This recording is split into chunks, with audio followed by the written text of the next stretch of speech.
We have no proof right now. Pero nakita natin yung mga ganong mga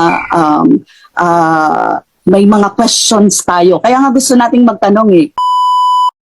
May pruweba ho ba kayo na winaldas, ninakaw o binuksa ang OVP 2022 Confidential Fund?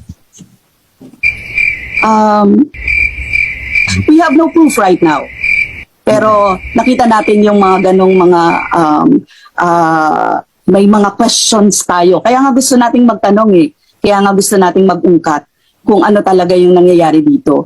And people won't go out, no? Syempre siguro yung fear nila o hindi o anong tawag dito, kung sino din yung nakikinabang.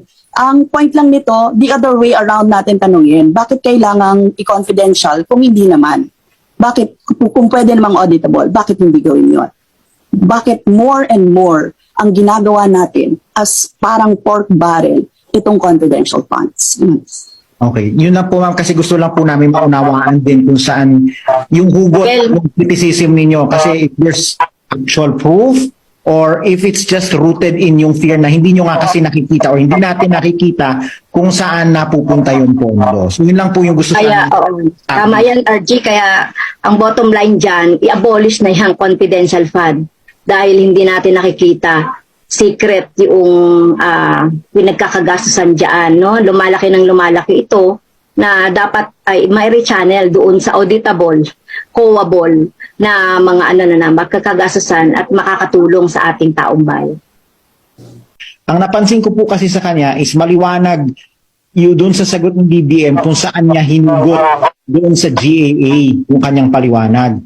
Yung pong kritisismo po naman ninyo doon sa paggamit nila ng pondo insofar as the confidential and the contingent funds are concerned, saan naman po ninyo hinugot yun or saan po nakasulat yon sa GAA?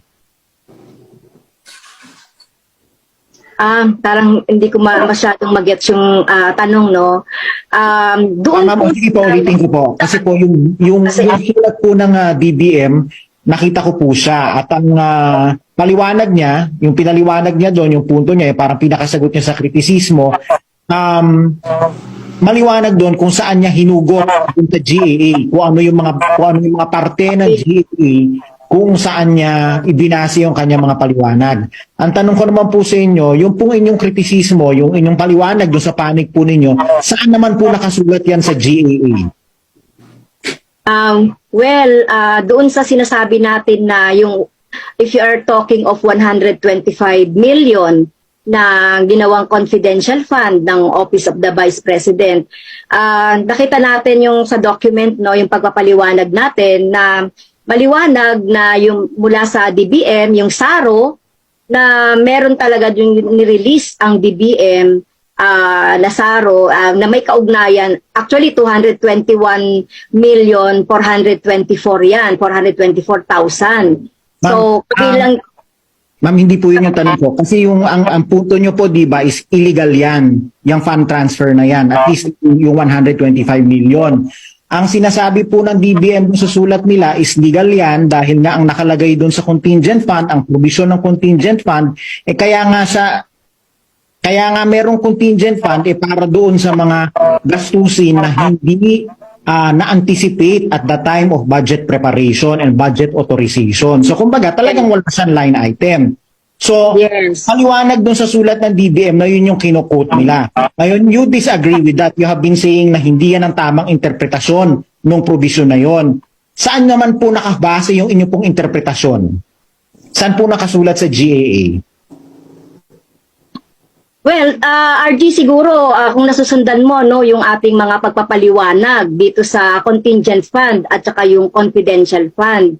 So, maliwanag doon sa mga dokumento na nakuha natin sa COA, sa DBM, at saka doon sa Office of the Vice President mismo, na itong pondo na ito na inilipat from the contingency fund, contingent fund na 7 billion, dito nga kinuha yung pondo na ni-request ng Office of the Vice President. So nakalagay yan mismo sa mga special provision and general provision ng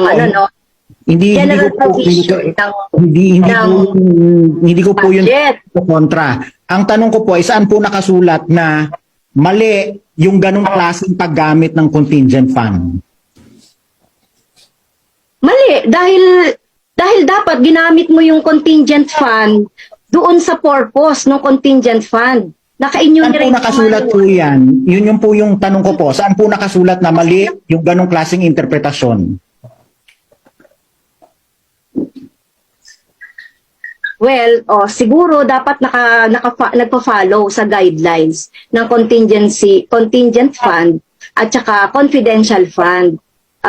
Kung sino man yung ahensya ng pinagtatransferan nitong mga pondo na yon. So, yun ang interpretation namin. Galing mismo doon sa GAA.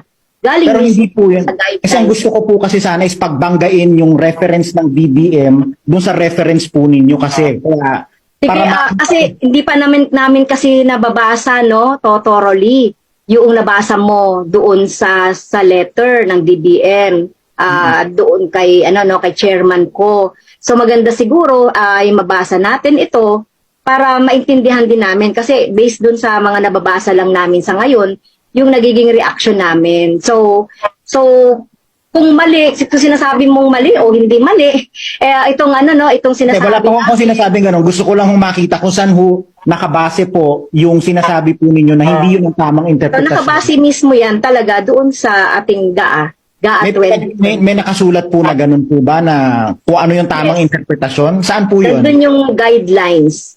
Nandun yung guidelines. Kasi gusto ko lang po sanang makita. Okay. Hanapin pa natin yung hanapin pa natin Kahit yung to follow na lang po yun para I can go to my next question.